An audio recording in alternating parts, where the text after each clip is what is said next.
Good morning, everybody. Thank you for joining us today for our Modern Workplace Technology webinar.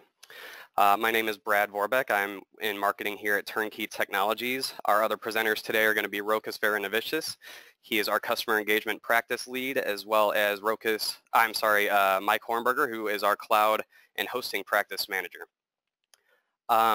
So today we're going to be looking at a few things. Primarily, we want to look at the state of the industry in terms of business solutions and IT. Rokas is going to start us off with a sort of state of the union, let everybody know why it's important to make sure you're adopting these tools now, especially as things keep moving forward even faster. And he's also going to go into transforming user experiences. So what impactful tools in Office 365 lend the greatest impact to your user experiences, and how they all play together on one platform, and kind of shifting your organization's mindset from an email and sending mindset to one where you're sharing and collaborating and really leaning into Office 365 for the collaborative tools that it has to offer you. Then I'm going to go into the customer experience side of things, how you can drive sustainability and revenue by aligning your customer-facing departments and really putting the customer first in everything you do. Then we'll have a 5-minute break. Since it's a work day, we know everybody's got to answer emails and get back to certain things. So we will have a 5-minute break there. And then when we come back, Mike Hornberger is going to take us through security from Microsoft and how you can manage all these tools from one platform in the Microsoft Cloud. And then finally, I wanted to give plenty of time for a Q&A at the end. We have a mix of people in this audience, and I'm sure some people already own some of these tools. Some may be looking at them, and I think there's going to be a mix of questions that you might have, and so we want to make sure that we add as much value as possible to this webinar for you today. So we want to let you ask us questions directly while you have us on the line. So we left about 25 minutes at the end for a Q&A session. A little bit about Turnkey Technologies. We are a Microsoft Gold partner. We're based in St. Louis, Missouri. Our primary focus is helping businesses make better use of their technology to deliver on the customer expectations of today, deliver better processes for your employees themselves, and ultimately greater profitability to your bottom line. Our focus is on maximizing the ROI of Microsoft Business Solutions. That includes Office 365, Dynamics 365 for customer engagement, Dynamics 365 ERP solutions, Power BI, and all the services that go along with those. We were founded in 1994, so this is our 25th year in business. We're actually celebrating tomorrow with an open house here at our headquarters. We have a large practice team of 50-plus Microsoft certified professionals. They span a range of backgrounds from actual finance and accounting and CPAs to software developers and even former CFOs. So we have a lot of experience in the different industries and fields that we help our clients in, both from a technical perspective and from a functional perspective. We represent the full Microsoft technology stack, as I mentioned. That includes Dynamics, Office 365, Power BI, and the cloud. We have a comprehensive service offering around these technologies that includes everything from strategic requirements planning to full service solution implementation and licensing to configuration, customization, and enhancements, and to ongoing training and support. So we are your go-to partner for all things related to your Microsoft solutions. So I'm going to go ahead and hand it off to Rokas here. He's going to take us into sort of the state of the IT industry right now and where the shift is kind of occurring in our digital age. Rokas, I'm going to hand you presenter. Thank you, Brad. All right, let me make sure that I can shift my screen. Right. Visual check, can you see the screen? PowerPoint? Right now we see your Office 365 screen. There we go. There you go. All right, thank you very much and welcome everybody. As Brad was saying, we'll be talking about digital transformation, digital strategy really, because retaining the customers, gaining the new customers, gaining the best talent really requires a strategy, and transformation is just one of the tools that we need to think about it. But I would like to start the day with a colorful statistical picture. Obviously, everybody this early in the morning would like to crunch some numbers and talk about some stats. But let's take a look at some of the statistics, some of the market research that was done by market researchers such as IDC, IBM, Amanat, Forrester, Gartner, and so forth. So like Brad was saying, we are at a Turnkey are interested in partnering up with our customers. So we can together come back and create and implement a unique digital strategy. Well, what that means is that we need to look at what is going on so we understand a lot of different components. So we see that today we are living in turbulent, very fast-paced world. And if you take a quick look at our personal experiences, I mean, everybody's digitally connected. So we can think about what is driving this craziness, this fast-paced environment, there's high expectations. Well, personally, we use Amazon to shop for a lot of things. We have mobile devices that we're always connected. So we as individuals, and then this is what Market is also saying, from individual personal contributor perspective, buyer perspective, business process participant perspective, we have higher personal expectations. So we bring that to marketplace. So from that point of view, we can also see that general trend is right now for the business leaders who come in with a personal experience, they think that, the technology is simple. I can do this on my iPhone. My kids can do this on iPad. Why can I do this in a business environment? So that potentially leads to a lot of business users are thinking that they can make better decisions than better software implementations than IT or technical people can. So obviously that provides a pressure for the companies where we need to roll things out quickly. We need to enable the processes quickly. We cannot spend months and days and weeks sometimes planning the things. We just need to get this stuff done. So obviously, other aspect is that individuals, companies, and so forth don't want to be segmented in the market segments. Now we're getting in the space where we are, as consumers, as a business users, expected to receive the services that are personalized to individual person, individual company, based on my own needs, not only my segment, from my demographic perspective, from business profile perspective, and that potentially also adds a pressure for how do I deliver that kind of service, how do I deliver that kind of experience. Another thing is that the companies that are constantly outperforming or have been outperforming in the last 5 years are contributing that to collaborating extensively with their customers. So obviously for us to be able to collaborate with the customers, we need to be able to collaborate internally. So that's where some of these things that we'll be talking about today will lead us to kind of take a look at what does a digital workplace look like? What can we do internally before we even can start talking about what do we do with our customers? Another thing that we find interesting is that 60% of companies are looking for partners who can create value for their customers. So now Brett was mentioning that yes, we are Microsoft Gold partner, and partner word is in our description of who we are, what we do, so to speak. But really, this is not what the statistics is talking about. It's talking about if you are selling to other business, will that business look at you and say, all right, if I buy from these guys, I can buy quick, I can buy the service, I can provide great answers to my questions if we run in something. So therefore, I can provide better value to my customers if I do business with your company. That's really what is going on in the marketplace. So other way to think about it is that today's innovation potentially can be tomorrow's commodity. So how do we keep up with that? How do we encourage our companies, our technology, our environment to potentially keep up with those kind of expectations? Digital transformation. So obviously, that's a buzzword. We've been talking about it. And then we think that technology is really omnipresent. So when you think about your point of view, what does that mean to me? What does it mean digitally transformed? Well, simple question is, how is your business model potentially being transformed? How is that being changed? So how is that shaping your growth? How is that disrupting your industry? Is it providing any catalyst to your organization? Obviously, we have mounts of data. We have analytics. We have connected devices. Well, what what should we do? How do we potentially take some actions? Actions part comes in a couple categories. One is we can engage more with our customers. We can transform our products, maybe offer some new services.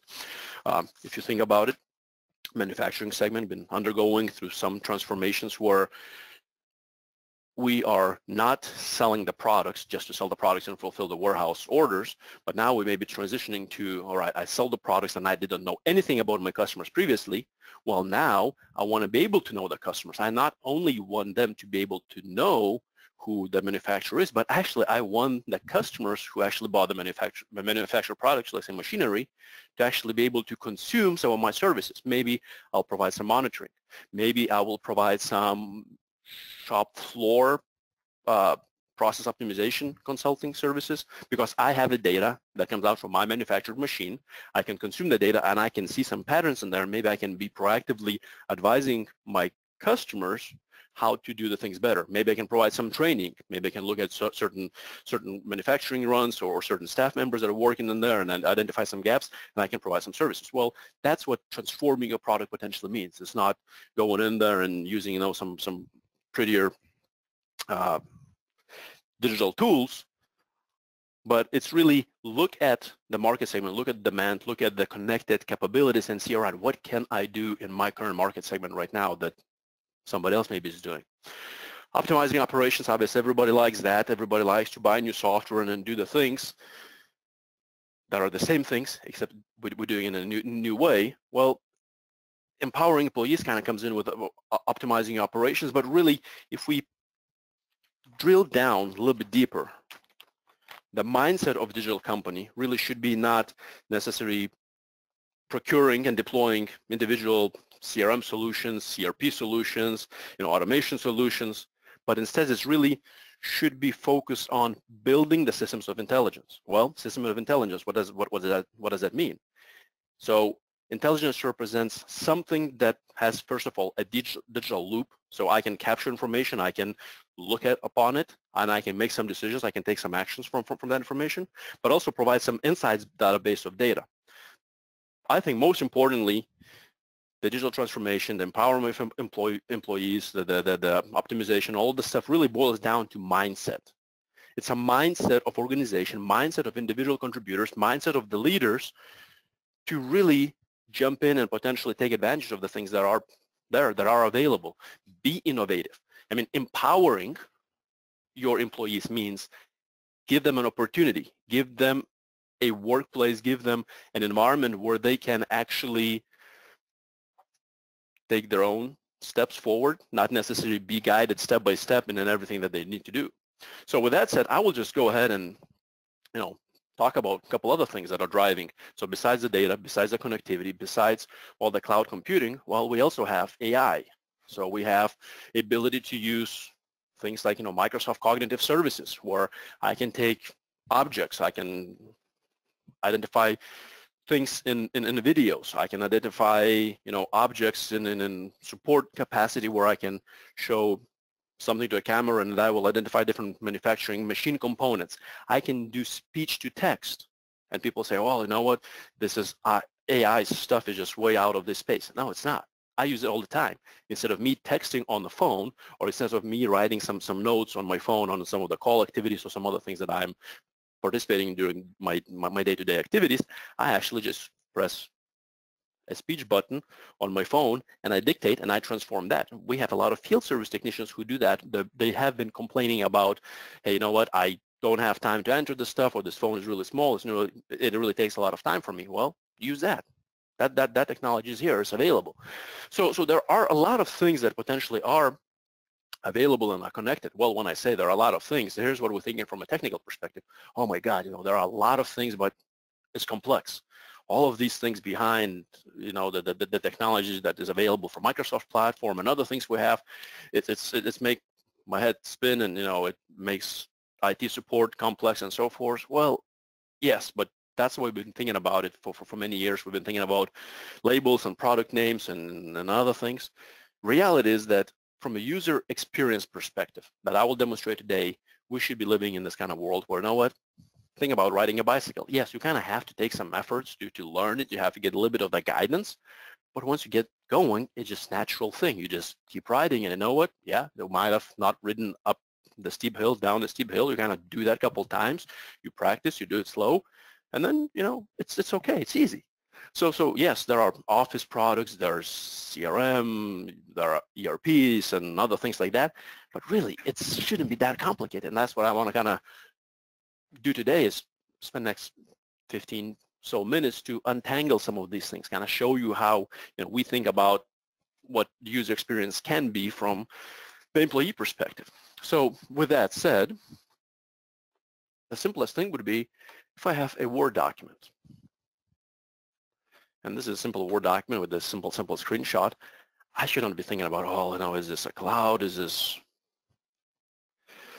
SharePoint? Is this hard drive? Is this OneDrive? Is this something else? I should be potentially saying, all right, I want to save this file. I click on here. I click on Save As. And hey, here's a technology. Here's one company. Here's another. Here's some SharePoint stuff I've been to recently. Here's I can drive and then, you know, put something on my own hard drive. It should be seamless like that. That's just as simple as it gets.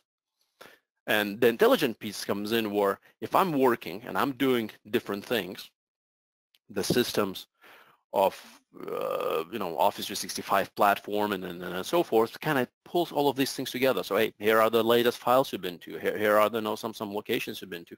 Here are some of the connected things you know used before. And if I participate in any of these, you know, SharePoint sites or OneDrive or whatever, all of those things kind of, you know, become available right here, where I, in essence, am presented not the entire universe of everything that is possible, but I'm presented what is relevant to my, you know, last 20, 30 days worth of work. So with that said, I'll just jump into Office 365. So that's where we're going to be for the next 10, 15 minutes. And as you see in here, I have my Outlook, and I'm sure most of you on this call are familiar with this, but I will drive in a couple of the areas that we know we maybe have not ventured to. So as you see, you know, I have all my applications in here. I have files on OneDrive. Well, that's personal OneDrive, and I can come back in here. I can create a Word document. A window will pop up. I can do Word document editing online in here. And autosave is enabled. It's automatically saving as I'm typing, and I'll get back to my documents as I'm done working with this particular document. Well, but at the same time, I noticed something on the left side in here is that now I have recent. I have, you know, also shared libraries in here, as I was saying. So you see recent shows things from different places, shows something from OneDrive, shows something from HTL 19 as a library. So if I click on that one, I'm navigating to something else right now. I'm navigating to SharePoint. I'm navigating to team sites, and I have a book in here, and we'll get back to this one, but I will just click on this, open it up, and you'll see this is a document that has some invoice numbers, some dates, and then some simple amounts.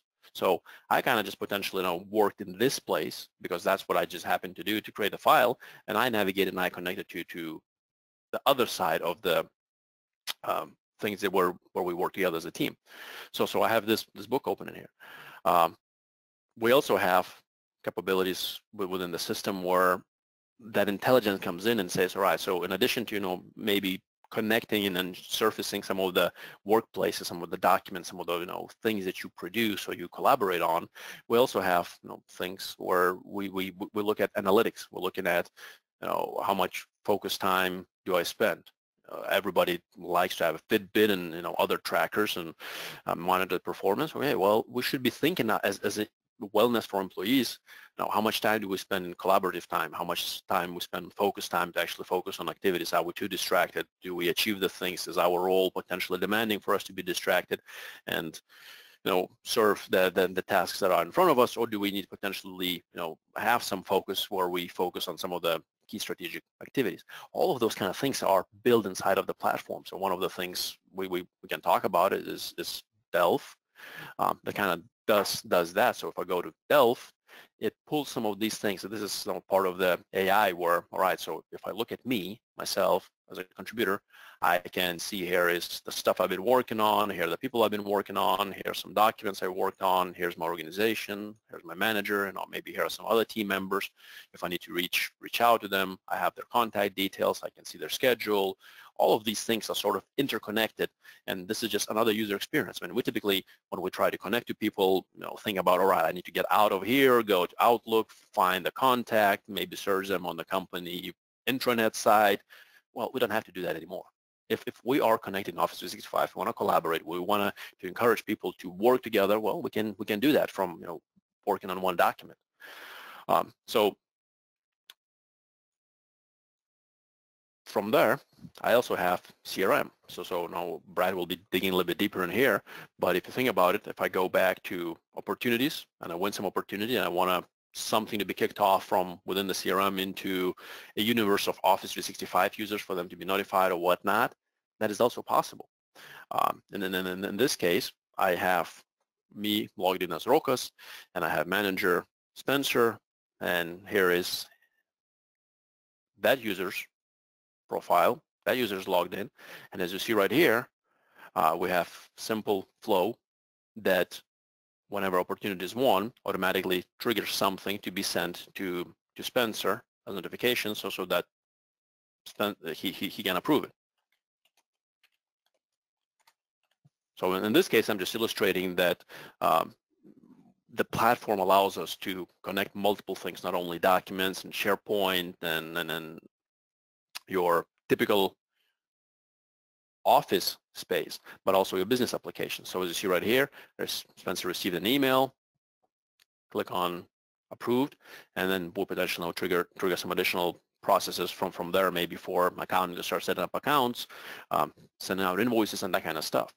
And everything is done right here from Spencer sitting in Outlook. Another thing too is that Spencer obviously can create the things in OneDrive as well, but Spencer can also go to that team location and can open the document. Now, one interesting thing I want to share from this perspective, and let me rearrange my screen a little bit so I can illustrate a little bit better, but here is a Spencer logged in, and here is me logged in, and you notice that both of us are in the same file. Well, that should get interesting in here, but as you see right here, I got notification that Spencer is also working on this. We can chat if we want together. The interesting thing is, if I go back here and I do what Spencer will be editing, you notice that as Spencer is selecting the sites on the left, certain cells on the left side, I can actually see exactly where Spencer's working on. So obviously, I cannot work on two spreadsheets at the same time, but if I would be also editing something on the right side, I potentially don't have to worry about overlapping or undoing some of the changes that are being made in the document on the left side. So the importance of this example in here is that we as business users tend to spend a lot of time sending emails and doing the things in, well, how we've been doing them for 20, 25 years. We don't have to anymore. The technology is here. It's like riding a bicycle. We don't have to think and overthink and think about it. Is this a SharePoint? Is it OneDrive? Is it whatever? We should potentially, collaborate and make sure that we agree to some basic terms. Obviously, we're not going to take that bicycle and ride it on the middle of a highway. So there has to be some rules. There has to be some teamwork, team effort. It doesn't have to be company-wide. If we have some initiatives and we have those initiatives, affected by 3, 4 people, 10 people internally, externally, well, we can have the tools that are available to us potentially help us to work and do the things better. I mean, we do proposals a lot. Part of my daily activities are collaborating with a lot of different people to produce a proposal. Well, I do this daily. We plop the document to one location and we start working on it, and maybe some salespeople are working on one portion of the proposal, some interest on some other things, maybe some other folks are focusing on more technical details, but we're working on one document opposed to waiting for somebody to finish their part so somebody else can start. So we work on concurrent activities, and that helps us to be more productive. Another thing where some of these things kind of come together and then are interesting, and a lot of people also don't think about these kind of tools is, I'll go back to my profile in here again, but we also have this thing called Stream. Okay, well, what is Stream, Rokas? Well, what it is, it's kind of like an internal YouTube, except it provides some other things. So I mean, I can literally come back in here. I have a channel. I can literally grab some videos, and a lot of times we have some meetings, internally, externally. Maybe not everybody can attend those meetings due to a conflict schedule. So instead of us waiting for everybody to be available, we just say, look, we're going to have some of these meetings, and then if your participation is limited to potentially just an FYI or taking some other actions after we're done, maybe we'll just record the videos. So maybe here's a channel, and then you'll have those as a note. So a lot of times, I will take lesser notes, and as you see right here, I just literally drag and drop the document. Document start uploading. I'll publish it, and it will be available to folks. And when I say available, then take a look at this one. If I open the document, obviously I can play the document. Well, and in this case, this is a video, so I can play the video. But you notice right here on the right side, there's also transcripts. So if I had a meeting for half an hour or an hour, and I have some of the questions that maybe come up, and this is where your digital AI services, your cognitive services comes in, where once again we have all of these tools already interweaved, already available. We don't have to be tangled up with this big notion of AI and how do I use it. Well, here is me uploading this video and the system doing what it does. I potentially can come back in here and say, I can say manage. I'm searching for word manage, and it found manage. On the 19th second, I click on that one. That takes me straight to that portion of the video where that is done. So again, if we're recording some of the internal meetings, quarterly meetings, we want to share the information, we want to potentially share some team updates and other things like that. These kind of things are available from internal use and external use. The other interesting part is that I've still kind of been working in Outlook and OneDrive and Word and jumping around a little bit. Well, we have teams. So another thing from the digital workplace is a team. What is a team? Okay, well, some of you might be familiar with Skype. You have some other VoIP technologies. Obviously, I can come back in here. I can click on Spencer, and as you see, we can have a chat with Spencer, so I can chat with different colleagues. I can also have meetings, so I can create an online meeting. I can join online meeting like Skype. My calendar is in here, so I can update the things in here. I can update the things on my phone. I can update things on Exchange and whatnot. But I also can create, schedule a meeting in here, and that will give me the conference lines and that kind of stuff. I can invite people. I can collaborate. I can join. I can do those kind of things, once again, within this one platform. And notice I'm using this on the web. I also have an application. I can run it on my local machine. Well, besides that, I can look on files, and kind of the things I've been showing before pull also in here. Here's my OneDrive. Here's my team sites and some other things.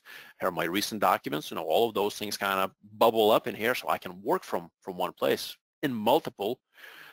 Here's CRM admin's drive. Here's the team's general side, and if there would be some other documents I have to work with Spencer or Mary or any other folks in here, everything would be in here. So all of those things are kind of sort of natively are available for me.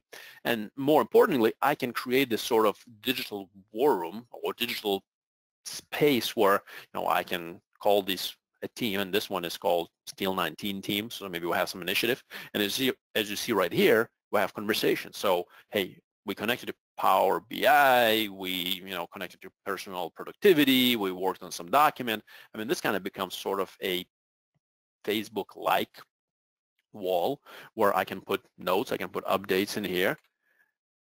And if I should add additional team members into here that maybe they are not part of this team just yet, well, they will already have all this information historically available, focus on this particular effort, on this particular initiative. In addition to obviously the wall in here, I can click on files. I can click on the documents in here. I can create document libraries in here. I can create some additional sub-channels. So maybe we have a board presentation. Maybe we have some additional things going on as part of this project. And as you see, I can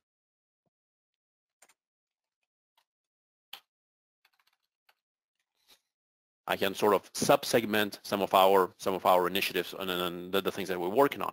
Once again, trying to make sure that we are focusing on the things that are important here. As I mentioned before, we have Power BI added in here, so maybe we can look at some production reports, and just the same way like the file activities are potentially interconnected and then pulled from different locations. Power BI also can pull the data from my online cloud CRM, my on-premise ERP, maybe some SQL databases, maybe some other partners and whatnot. And as you see in here, I can also add my connection straight to that stream, so I can watch some videos, so maybe we have some meetings, so now that represents all the meeting agendas, presentations, and other things like that. This is what we think about when we think about collaboration. This is what we think about enabling your employees, so potentially showing them some of these tool sets, showing some of these things that are available, and saying, look, you know what, here is what the platform is, and if we want to extend it, let's enable those users to potentially say, look, you know what, we're working with some other technologies, we're working with things within the Microsoft, but maybe we do some Jira development. Maybe we do some Evernote, have some Evernote users, or we do some Survey Monkeys or some other things like that. Well, can we enable our users to potentially connect to some of these different content producers or service producers and pull all of these things together back into one place where we say, all right, we understand this was initiatives, and we understand that generally speaking, as organization or as current industry, we have to identify that there are a lot of gaps, there are a lot of deficits in applications and technology, to make sure that productivity is fully enabled. So how do we potentially plug those gaps? Well, we can use some of those applications that are already available to address some of those specific needs. I can potentially connect in here, and then maybe just for this particular project or this particular initiative, I can use that. Or maybe I can actually take even one step further, and as individual, maybe a little bit more than just individual user, maybe a little bit more of a power user, I can also start creating some of the things that, in addition to the items that I kind of already showed to you today, where the things are already sort of interconnected and working together, maybe I can start expanding the things. So in this case, I have a flow that kind of connects a lot of the things across Microsoft platform and outside of Microsoft platform. And in this case, I can potentially say, look, you know what, request my manager's approval for a select file. So instead of me sending an email, maybe I can create what is called a flow. Maybe I can enable some connections, some rules and some other things where I say, all right, I have selected a file from OneDrive or SharePoint or CRM Opportunity or something like that, and I just click on a button, approve it. System automatically looks at who I am, who's my manager, sends out notification, tells me that manager has been notified, and waits for certain things to happen, updates the metadata on that file that it's been sent out, approval pending. So as you see, I can potentially define these kind of rules across different connectors. And when I say different connectors, I mean I can do the things within Office 365, within Microsoft platform and an ecosystem, but I can also go outside. So if we think about it, we have used this kind of tools for things like taking a CRM and actually integrating with some third-party providers for marketing-related activities, whitelisting, making a list, grooming the marketing list, and that kind of stuff that was used for specific reason. That was outside of the CRM, but want to make sure that they're connected. So these tools are powerful enough. They're not, a toy-like tools where we can actually build integrations out of the box to out-of-the-box APIs to some other platforms that are not inside of our Office, inside of our file share and our content management, our CRMs, our ERPs, and then so forth. So really, I just kind of want to leave you with that thought that it should be like riding a bicycle, and once we start riding the bicycle, we can start thinking about it, right? Maybe riding up and down the street on the cul-de-sac gets boring, so maybe I should venture out a little bit and then get a little bit more complex, and maybe I should start riding a street bicycle. Maybe I should start going mountain biking, and there are different levels of mountain biking, there are different levels of street biking, and so forth.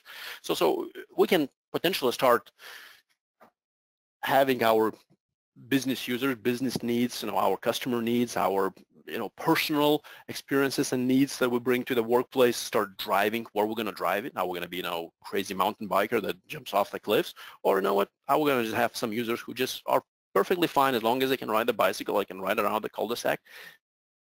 That's the first step. And we have some organizations who, started the journey on ERP optimizations and CRM optimizations, and, a lot of great, crazy ideas of how the thing should be integrated, and then potentially how that will make the organization better. But we have to identify that we have some of those users who are sitting there in a cul-de-sac and they see, a lot of people riding the bicycles, and there are loud naysayers saying, look, you know what, I want to maybe be part of this, but I'm going to express my desire to be part of this as I'm going to say no. I'm going to say you guys are going to fail it unless you're going to bring me on board. Some of that bringing on board is taking some of those users and enabling them with some of the basic tools that I was showing. And some of the specific examples that I can share is, we have organizations that have a frontline workers in a factory-like kind of environment that produces hundreds of emails with forecast Excel documents on a weekly basis. And one of the simple wins, in addition to all the ERP stuff that we're doing, was starting to take those frontline workers and say, look, here's OneDrive, and we're going to share one document. Everybody can go and update it in the same time, as long as the cells are not highlighted and identified that somebody else is working on those cells. It's okay, start doing that. Now those guys start getting on the bike, start riding, and say, hey, no, this is awesome. What else can I do? Can I actually see some company videos? Can I see some other things that the company is producing? Now I am stepping into that game. I'm feeling like I'm enabled. Now I participate, and I am somebody who's converted from naysayer to potentially somebody who's being excited to be part of the process. Okay, so let's talk for a little bit about everybody's favorite topic, security. So Microsoft's security vision is to, enable our customers to take advantage of the digital transformation and to really embrace the technology that's available to them, but do it in a secure way. And, Microsoft has a very unique way that they do that. The first is about providing a secure platform of products and services. The second is the unique intelligence and breadth and depth of signal that Microsoft has to make a real impact in the security ecosystem. And the third is the partnerships that Microsoft has in the industry across technology, business, and government. Microsoft is one of hundreds, if not over 1,000 security companies currently operating in today's IT world. And they are in a unique position to integrate and symbiotically achieve the end goal of keeping your company's data safe. So what is the unique approach that Microsoft takes that creates a powerful weapon in the fight against these types of breaches and hackers? It's based on platform, intelligence, and partners. Now today I'm really going to focus mainly on platform and give you some real world examples of how some of these solutions are being used to help keep your company safe. When we talk about intelligence, that comes from security related signals and insights that helps Microsoft detect threats more quickly. For instance, Microsoft Mission Control, they have they scan billions and billions of email messages every day, and the intelligence gained from this is extremely powerful in winning the security war. So if they identify, for instance, a malicious IP address, then they can be proactive in blocking messages from that address. And then finally, fostering a vibrant ecosystem of partners who help Microsoft raise the bar in the industry. Microsoft knows that they're not the only security vendor out there. I saw recently an article that said that the majority of Fortune 500 companies have 30 to 40 different security companies that they work with. And Microsoft is trying to integrate and provide enhancements where you can utilize multiple vendors and see where you're at in just one pane of glass.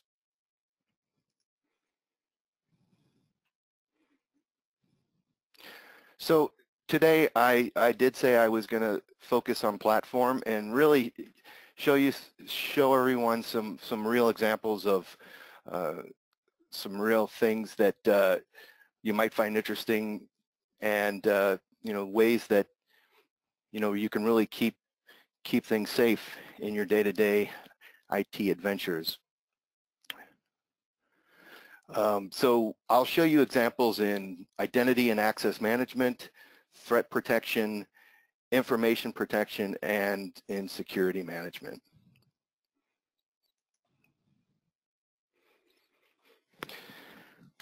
So if we look at identity and access management, let's take a closer look at how Microsoft does that. Using Azure AD, you get visibility, control, and guidance to enhance the security posture of your organization across the key components of your environment that we mentioned. At the heart of this security backbone is Azure Active Directory. Now, everybody that uses Office 365 is already using Azure Active Directory. It is the foundation of identity for all of the Azure and Office 365 products. Now, this can be a cloud-only directory, or it can be synced with your legacy on-premise domain controller.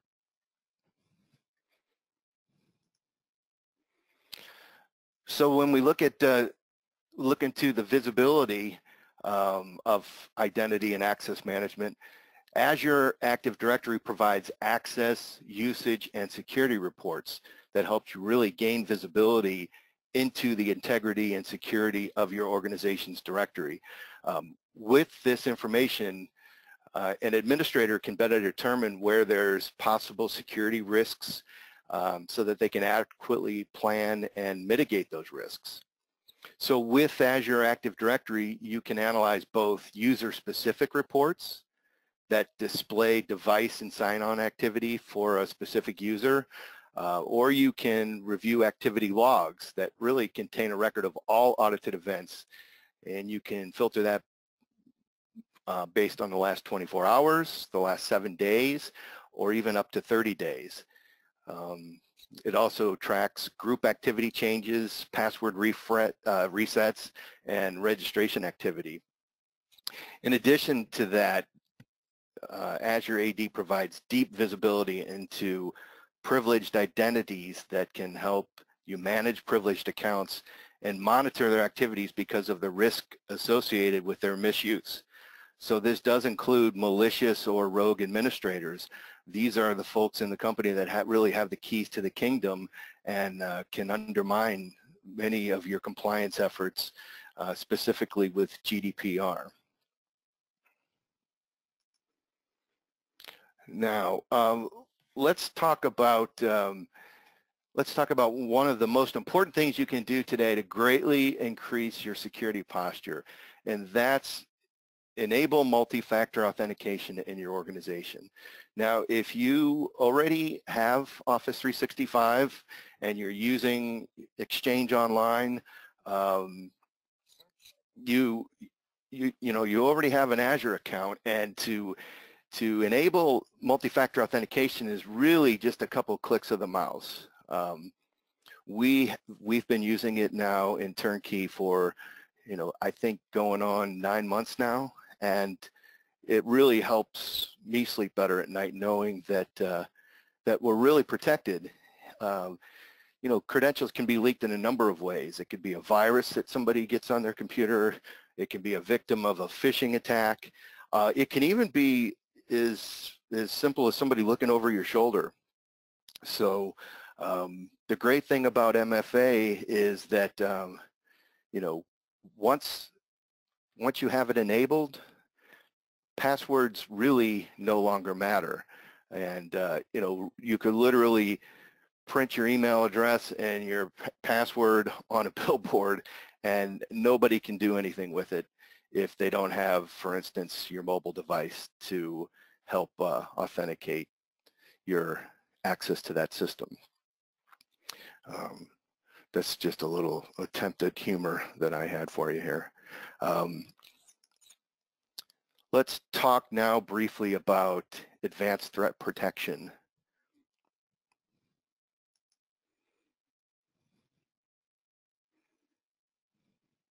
So everybody that has Office 365, by default, if they use Exchange Online, they have what's called Exchange Online Protection. And that catches up to 99.9% of all malware. Now, there's another layer of protection that you can obtain, and that's called Advanced Threat Protection, which is not only protecting you against safe attachments, but also safe links. We can create anti-phishing policies within the company. It also extends to attachments that are saved in SharePoint, OneDrive, and Teams. Also extends to safe links in Teams and gives you full real-time reports of any threats that have been caught. So all of the Office 365 plans come with Exchange Online Protection and this protects against spam and malware that's already been identified and caught by the security community. So antivirus is easy if the virus has already been seen, it's already been caught, and it's in the virus library. What you're not protected against is out of the box, what you're not protected against is sophisticated threats such as phishing and zero-day malware attacks. And Advanced Threat Protection automatically investigates and remediates against these types of attacks. So if you think of virus or ransomware as being a bomb, Advanced Threat Protection is really the bomb squad. And what they're doing is they're actually taking any email message that contains a link or an attachment, and they're actually detonating that and running any executable code in a sandbox before that message is safely delivered to your inbox.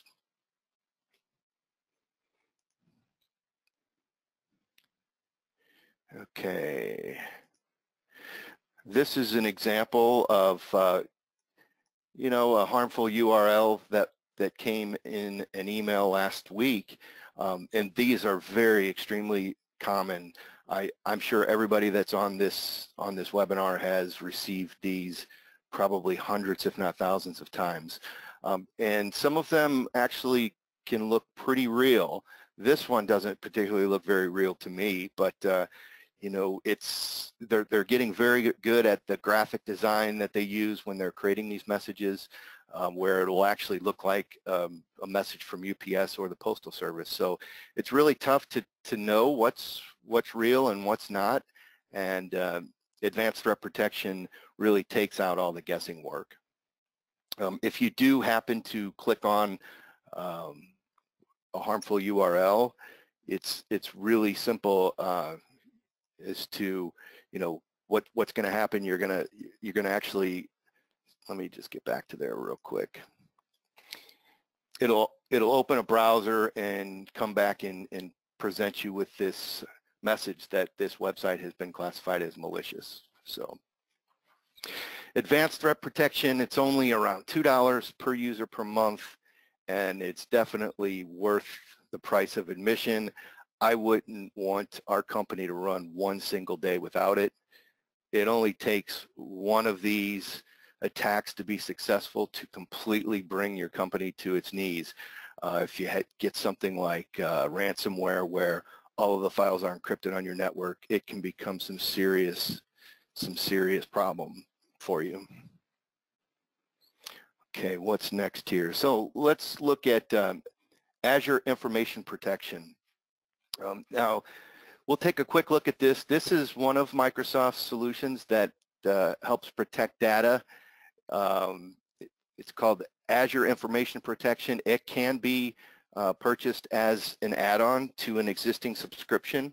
There are some monthly subscriptions that include this already, like, for instance, a Microsoft Office 365 E5 plan. But this really helps keep documents and emails seen by only people that are supposed to be looking at them.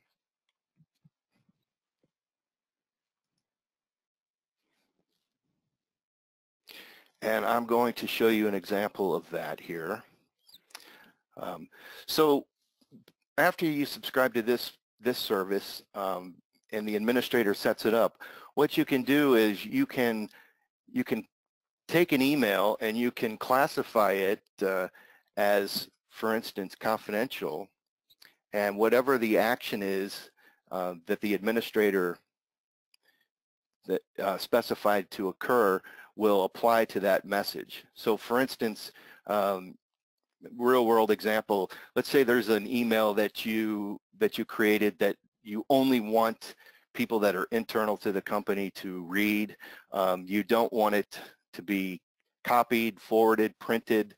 You can easily set up this policy and classify the email, and this is how it appears when I'm sending it. And let me just show you here. This is what happened yesterday. We were testing it. I sent an email with the tag of confidential to one of my cloud engineers, and I asked him we wanted to see how we could fake it. So we started a Skype call, and we tried to fool the system. He actually shared his desktop and made this email, double-clicked on this email and opened it, and as you can see, all I saw was a black box on the screen. So it's pretty cool. It's pretty intuitive on how this technology works. And even if I tried to pull up like a program like Snagit to do a screenshot, it wouldn't even allow us to do that. So it's pretty powerful. Some of the other things that you can do, you can have the system, for instance, the policies that you can create are virtually unlimited. It does have algorithms that will detect, for instance, when a social security number is entered into an email message, it'll automatically detect it. I don't know, I guess it uses the format. And for instance, you could set up a policy where, no message that includes a social security number is forwarded to an external recipient. So let's see what's next. Oh, this is a screenshot of what that message looks like that I classified as confidential when I sent it to an external email account. I actually see the message, and as I try to read it, and this is using iCloud, it actually pops up and says you do not have permission to view this message. So. And finally, let's briefly talk about cloud app security, which is also pretty cool. And we'll just talk about one aspect. I'll just give you a couple real-world examples because this really, through one pane of glass, you can do thousands of different things with respect to monitoring or keeping your users and network safe. So let me just give you an example. This is without a doubt one of my favorite new features, and it's an awesome security layer that's available to all Office 365 users as an add-on, or it's also built into some of the monthly subscriptions, for instance, in E5. And what does it do? So let's say, for instance, one of your employees, let's say Rokas, logs into his Office 365 account from his desk at our main office. Then 30 minutes later, he logs in from an IP address that's 1,000 miles away.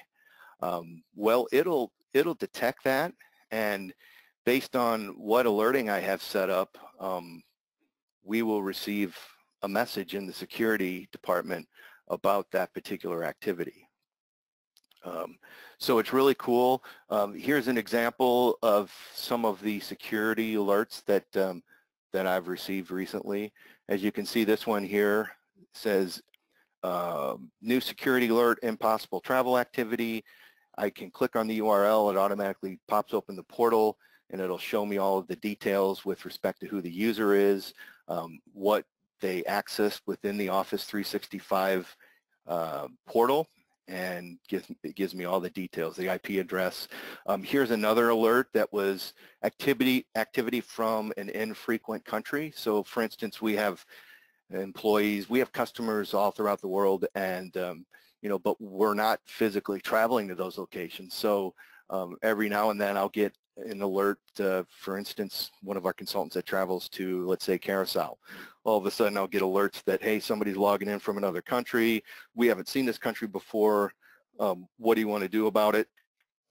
And right from the dashboard, I can suspend the login. I can force a password rechange, or password change, or completely lock that account out until we figure out what's going on. This is just showing a little more details about what we are informed about. You can drill into the specific message, and it'll give you all of the different details that you might need to get to the bottom of it.